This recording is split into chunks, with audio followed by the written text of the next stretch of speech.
confidence slipped away more and more as she approached the broken boat dock. She planned a surprise visit of an old friend living on a remote island, which was closed to the public for many years. But the weather turned really bad, and she also realized that she wouldn't make it back home on time till nightfall, so she decided to moor her boat and start walking up the winding path to the elevated forest. The larger harbour on the other side of the island would have been much closer to her destination, but it was still closed for tourists, so she had to cross the eastern part of the small island by foot.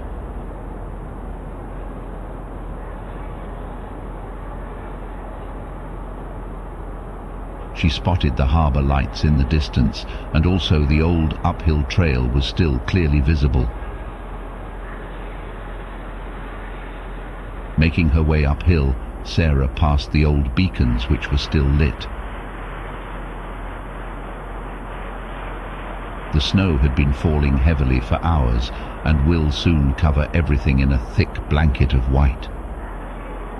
Sarah was already here as a child, before the island was closed to the public. But it felt different. The snow had turned everything monochrome, and she couldn't shake the feeling that something wasn't right. Although the island was reopened again, no tourists were here, as usual in the winter season. Sarah reached the end of the uphill trail, where the open terrain changed into a more dense forest. The storm got stronger, and the light slowly faded, so Sarah decided to speed up. Soon she notices strange buildings next to the trail, which definitely weren't here years ago. The stories about the mostly classified research that was done here come to her mind.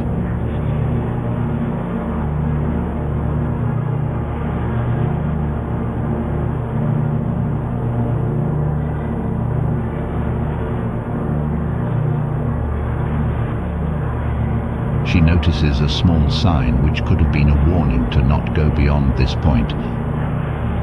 But she had no choice, since there was only this one trail that she knew.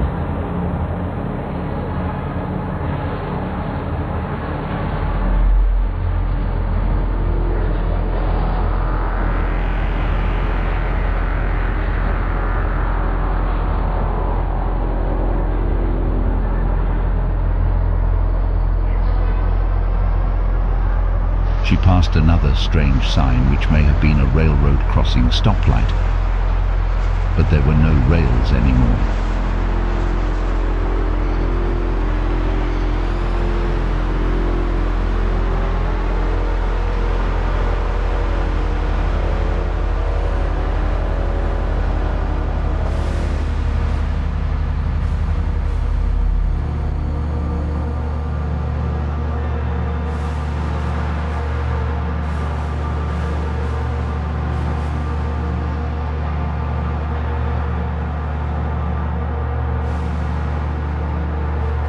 Strange structures appear along the trail, making her shiver more and more. It just feels like not all of these buildings are abandoned, and something is still going on here.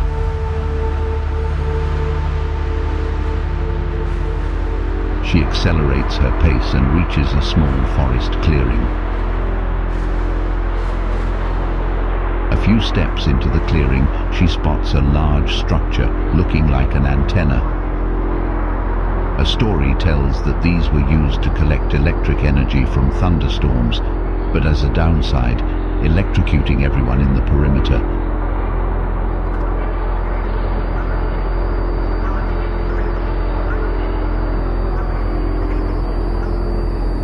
Sarah starts to rush. The decision to come out here alone was wrong. More eerie buildings appear out of the fog, and Sarah starts hearing strange voices.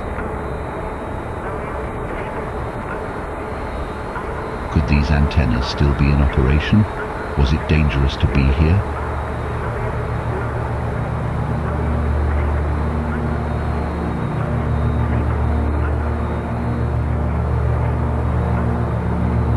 She walked further down the trail, reaching denser forest again, and passing another railroad crossing light, again with no railroad.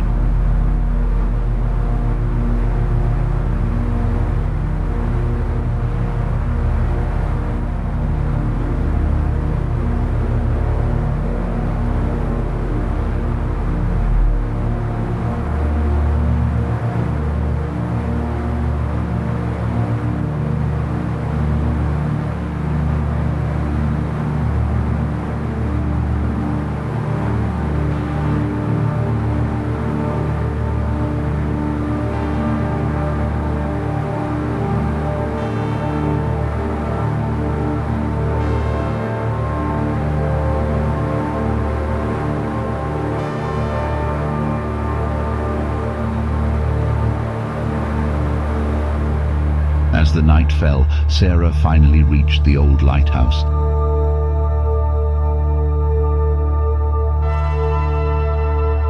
She knew that from here it would take about half an hour to reach the village.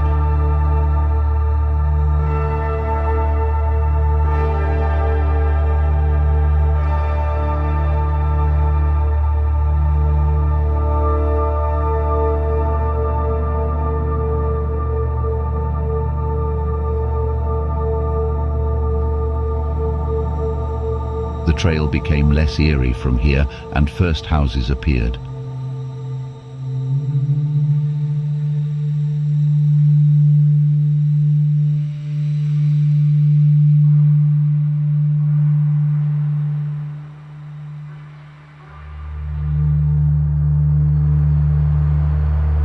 The old lighthouse was still there, and the city lights came closer and closer.